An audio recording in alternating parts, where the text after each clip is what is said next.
Hi, today I'm going to be reading an excerpt from my 2012 book, A Kosher Dating Odyssey, One Former Texas Baptist Quest for a Naughty and Nice Jewish Girl. This is from Chapter 3, Into the New World. In the 1980s, I generated a social life from the time-tested ways, introductions, blind luck, and through the personal section of the New York Magazine, with an occasional dip into the Village Voice and New York's Jewish Week. Every week, New York Magazine offered up columns of possibilities. From the view of 25 years later, the process was astoundingly pokey. Find an ad, write a letter, stick on a picture, apply a stamp, mail, and wait. If a woman responded, the lag time between mail and call could make it hard to remember who was who. So I typically clipped the ad from the magazine and wrote down the date I sent the letter. Occasionally, I noted the name of the woman and when she responded.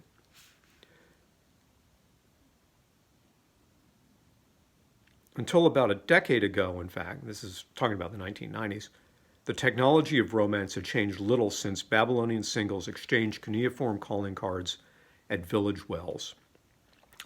But while I was socially out of it during my dozen years of marriage, the internet blasted apart the technology of the lovelorn. Online dating has transformed the way people seek, meet, and sometimes meet again.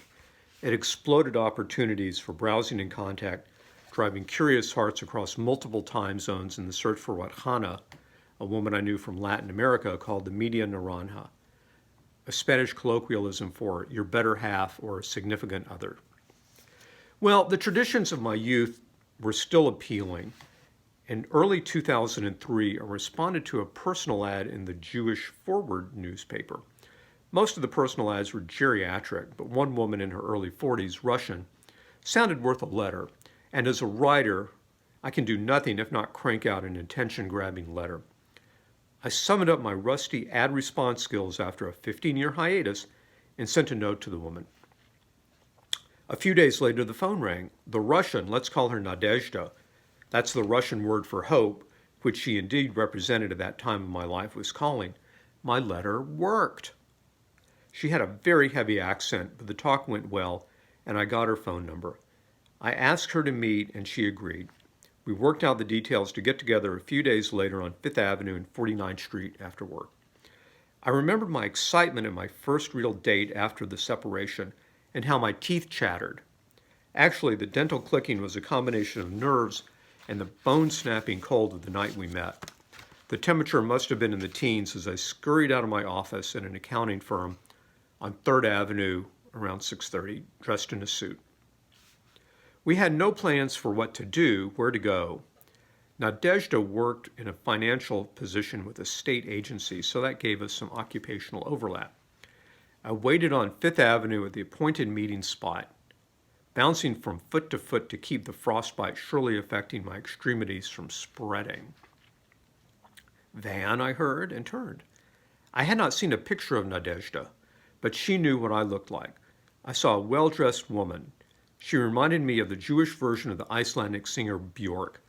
As such, she varied greatly from the bred from the shtetl variety of Eastern European Jewish women I typically ran with in my singles days. For the very first date of my newly single life, I had made a good start. Nadezhda was breathtakingly attractive. We decided to stroll and find a place to order a drink and warm up. Our search was not random.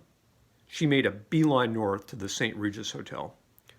We settled into a booth and I noticed a young Orthodox couple nearby, perhaps in their modest courting mode. They knew how to get the date to the point of dating. The waiter brought us the drink menu and we ordered glasses of wine. As a total wine neophyte, I seconded her order. The place was relatively quiet, but I strained to understand Nadezhda's Russian accent. We talked about our kids, our work, Russia, the US. Every word, every gesture of this first encounter was new to me. After about 45 minutes, Nadezhda excused herself to get the bus back to Brooklyn, and I had to skitter to Grand Central Terminal for the train to Connecticut. Our first date had reached its conclusion. I said I would call, and I did. Nadezhda ushered in my new life, and I liked her exotic Bjorn-like appearance and the notion of a social life.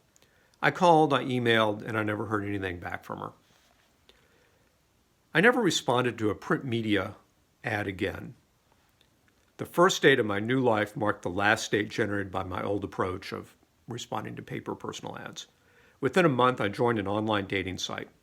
My social life was going digital. The opportunities for searching, finding, chatting, and even connecting, I soon learned, were about to increase dramatically. Thank you.